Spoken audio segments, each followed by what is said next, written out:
नमस्कार, प्रेमिलाच रेसिपीमध्ये तुमचं सर्वांचं खूप खूप खूप स्वागत।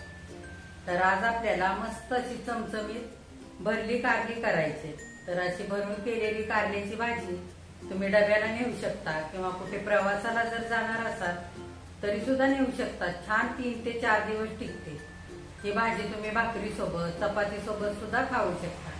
तर अशी भरून केलेली कारल्याची भाजी करण्यासाठी काय काय साहित्य घेतले आणि ती कशी करायची ते बघण्यासाठी आता लगेच किचन मध्ये जाऊया। त्याच्या आधी जर माझ्या रेसिपीज तुम्हाला बघायला आवडत असतील तर जरूर तुम्ही लाईक, शेअर आणि कमेंट करा। आणि आता जे कोणी माझ्या रेसिपीज नव्याने बघत असतील त्यांनी माझ्या चॅनेलला जरूर सबस्क्राईब पण करा। आता भरली कारली करण्यासाठी काय काय साहित्य घेतलंय ते बघूया। हे बघा, अशी छोट्या आकाराची 6 कारली घेतलीत मी। जर तुम्हाला मोठी कारली बाजारात मिळाली, लांब असतात ती सुद्धा चालतील किंवा ह्या जागी तुम्ही पांढरी कारली वापरलीत ना तरी सुद्धा चालतील। इथे मी अर्धी वाटी असं खोबरं घेतलंय, किसून सुकं खोबरं। शेंगदाणे भाजून कूट केलेलं अर्धी वाटी घेतले। 10-12 लसूण पाकळ्या घेतल्या तिकडे सोलून। इथे 1 चमचा घरचं लाल तिखट, कांदा लसूण खोबरं मिसळलेलं। काश्मीरी लाल तिखट हे 1 चमचा घेतलंय। इथे गरम मसाला घेतला 1 चमचा। तीळ घेतले इथं 1 चमचा पांढरे तीळ। इथे जिरे पावडर घेतले 1 चमचा। धने पावडर 1 चमचा। काळा मसाला 1 चमचा घेतलाय। इकडे कारळ्याचं कूट घेतलंय हे असं 1 चमचा। हे कारळे भाजून असं बारीक वाटून घेतलेलं आहे। जिरे घेतले इकडे पाव चमचा। मीठ चवीनुसार आणि थोडीशी कोथिंबीर स्वच्छ धुवून अशी चिरून घेतली। चला आता आपण बघूया काय काय करायचंय ते। हे बघा, ह्या कारल्याला खूप लांब देठ होते ते मी काढून घेतलेत आणि छोटे छोटे ठेवलेले आहेत। आता हे कारला आता चिरून घ्यायचंय असं मध्ये। हे बघा, ह्या पद्धतीने चिरायचं असं। आपल्याला अशी एकच चिर अशी करून घ्यायची म्हणजे मसाला भरता येईल। आता सगळी कारली अशी चिरून घेऊया आणि ह्या सगळ्या आतल्या बिया काढायच्या। हे बघा असं।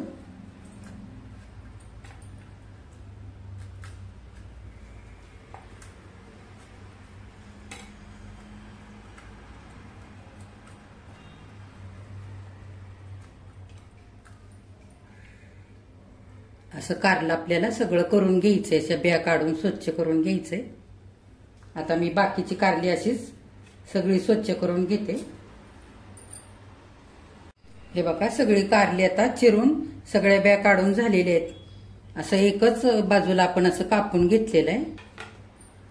आता आपण मीठ आणि हळद इकडे घेतले, अर्धा चमचा हळद आणि इकडे चमचाभर मीठ घेतलंय, ते एकत्र करूया आणि ह्या कारल्यांना चांगलं लावून घ्यायचंय आता। म्हणजे कारलं सुद्धा चवीला लागतं आणि ह्याचा कडवटपणा थोडासा निघून जातो, त्याच्यासाठी असं लावून घ्यायचं हातून। चांगलं असं चोळून लावायचं सगळीकडे, थोडंफार वरून पण लावायचं असं।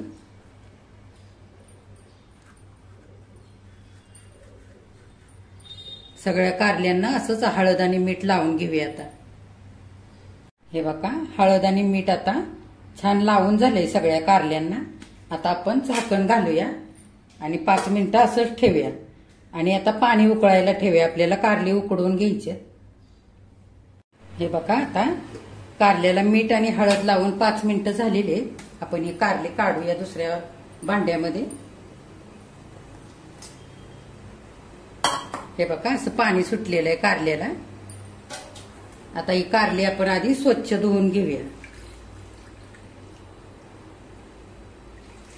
याचं सगळं मीठ आणि हळद धुवून काढूया।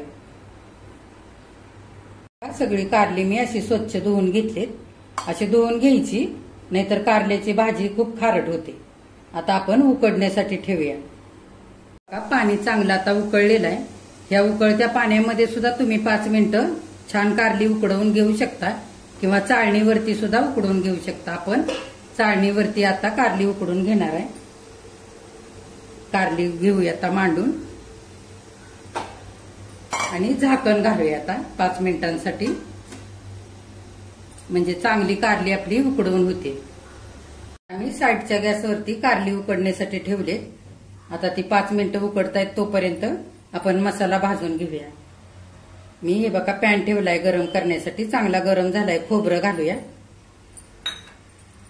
हा लसूण घालू आणि हे तीळ.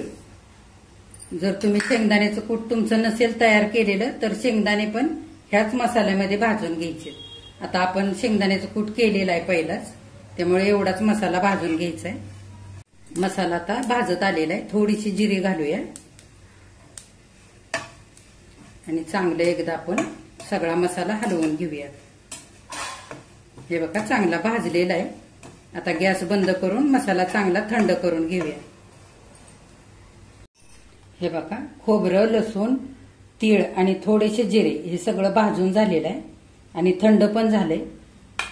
आता आपण मिक्सरच्या भांड्यामध्ये हे सगळं घेऊया. मिक्सरच्या भांड्यामध्ये हा थंड झालेला भाजलेला मसाला घेतलेला आहे. आता त्याच्यामध्ये लाल तिखट घालूया,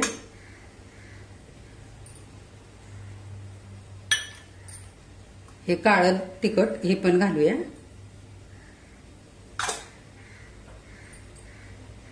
हे काश्मीरी लाल तिखट हे पण घालूया, धने पावडर ही पण घालूया ह्याच्यातच,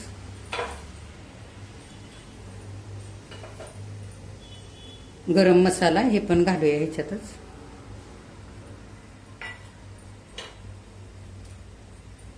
आणि जिरी पावडर हे पण ह्याच्यात घालूया. आणि बिना पाणी घालता आता हे आपल्याला वाटून घ्यायचंय. हे बघा असं वाटून घेतलंय. आता थोडीशी कोथिंबीर घालूया ह्याच्यामध्ये आणि आणखी एकदा असंच फिरवून घेऊया बिना पाणी घालता. हे बघा ह्या पद्धतीने मी सगळा मसाला वाटून घेतलाय. खूप पण बारीक नाही केला, असा थोडासा जाडसरच ठेवलेला आहे. आता एका भांड्यामध्ये काढून घेऊया. आता कारली उकडायला घालून 5 ते 7 मिनिटं झालेली आहेत. आपण उघडून बघूया. गॅस सुद्धा बंद करूया. बघा कारली चांगली थंड झालेली आहे. हे बघा ही बाजूला ठेवूया आपण. आपल्याला आता मसाला भरून घ्यायचा आहे. आपण या मसाल्यामध्ये हे कारळ्याचं कूट पण घालूया. तर हे कारळ्याचं कूट मी स्वच्छ कारळे निवडून भाजून हे बारीक करून घेतलेलं कूट आहे. तर असं कारळ्याचं कूट तुम्ही कुठल्याही भरल्या भाजीसाठी वापरू शकता. वांग्यासाठी, कारली करताना, किंवा मग भरलेला दोडका, तोंडली, शिमला मिरची ह्याच्यासाठी हे कूट वापरू शकता. किंवा पातळ भाजी करत असाल तरी सुद्धा हे कूट वापरलं तर भाजी खूप छान होते चवीला. तर हे कूट तुम्ही पातळ भाजी वांग्याची, दोडक्याची किंवा दुधीची, बटाट्याची किंवा असं कारलं पातळ करू शकता ह्या असं कूट घालून. ह्या कुटामुळे खूपच छान चव येते भाजीला. आता हे कूट आपण ह्या मसाल्यावरती टाकून घेऊया. 1 चमचाभर घेतलंय आणि इकडे 3 चमचे हे कूट घेतलंय शेंगदाण्याचं. हे पहिलंच शेंगदाणे भाजून आपण केलेलं आहे, ते पण ह्याच्यावरती घेऊया. आणि ही चिरून घेतलेली कोथिंबीर ही पण घेऊया.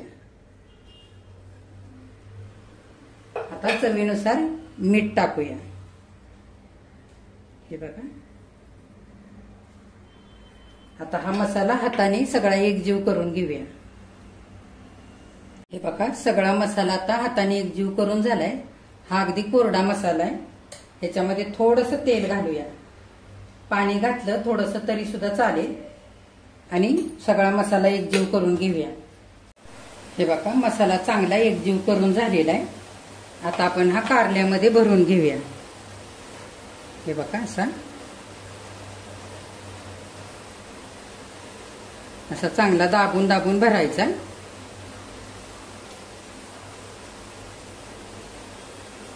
हे बघा आता सगळी कारली आपण अशीच भरून घेऊया.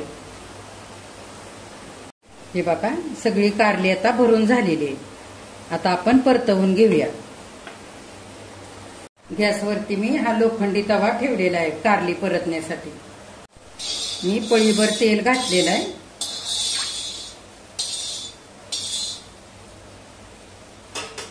आता तेल चांगलं गरम झालेलं आहे. आपण ही जिरे घालूया.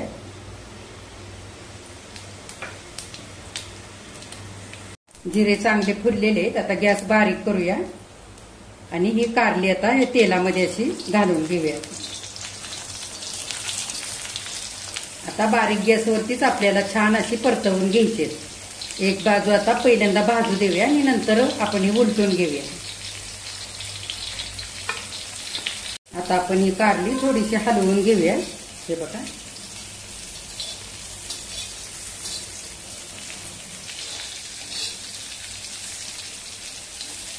हे बघा बारीक गॅसवरतीच अशी कारली आपल्याला 5 ते 7 मिनिटं चांगली परतवून घ्यायची. आता ही लोखंडी भांडी अशी खूप गरम होतात आणि कुठलाही पदार्थ करताना लगेच करपतो. त्यामुळे बारीक गॅसवरतीच परतून घ्यायची आपल्याला. आता ही कारली आता छान कलर येऊ द्यायचा आहे सगळ्या बाजूनी. आपण आता अशी पलटवून घेऊया थोडीशी. हे बघा सगळ्या बाजूनी चांगली भाजलेली आहेत. आता आणखी 1 मिनिट आपण चांगली परतवूया आणि गॅस बंद करूया. कारली आता चांगली परतलेत. हा थोडासा मसाला उरलेला तो ह्याच्यावरती घालूया आणि एकदा चांगली परतवून घेऊया.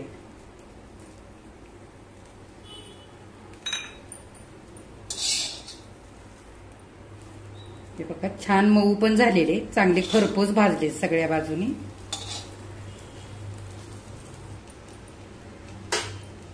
तर 1 मिनिट आपण चांगली आता परतूया आणि गॅस बंद करूया. हे बघा कारली आता करून झालीत आपली. मी गॅस बंद केलेला आहे. आता काढून घेऊया आपण एका डिशमध्ये. हे बघा आता भरून केलेलं कारलं मस्त असं खाण्यासाठी तयार झालेलं आहे. ह्याच्यामध्ये आपण कारळ्याचं कूट, शेंगदाण्याचं कूट भाजून घातलेलं आहे. बाकीचे मसाले पण आपण घातलेले आहेत. खोबरं, लसूण, तीळ हे पण भाजून घातलेलं आहे. तर त्याच्यामुळे एकदम मस्त असं छान चवीला लागतं हे कारलं. तर हे कारलं छान 4 ते 5 दिवस मस्त असंच टिकतं. हे तुम्ही प्रवासाला पण नेऊ शकता, डब्याला सुद्धा नेऊ शकता. तर ह्या पद्धतीने तुम्ही पण कारलं करा. हे जर कारलं राहिलं तर छान मुरतं आणि आणखीन चव छान लागते ह्या कारल्याची. तर ह्याच पद्धतीने तुम्ही पण आता असं कारलं तयार करा आणि माझ्या चॅनेलला लाईक, शेअर आणि सबस्क्राईब पण जरूर करा. हे बघा हे भरलं कारलं आपण करताना गूळ किंवा चिंचेचा कोळ, लिंबाचा रस असं काहीही घातलेलं नाही. तुम्हाला जर आवडत असेल तर तुम्ही घालू शकता, पण ह्या पद्धतीने केलं तर कारलं अजिबात कडू होत नाही. आता लहान मुलं, मोठी माणसं कारलं खात नाहीत, ती सुद्धा ह्या पद्धतीने कारलं केल्यावर अगदी आवडीने खातील. तर एकदा अशा पद्धतीने कारलं तुम्ही करून बघा.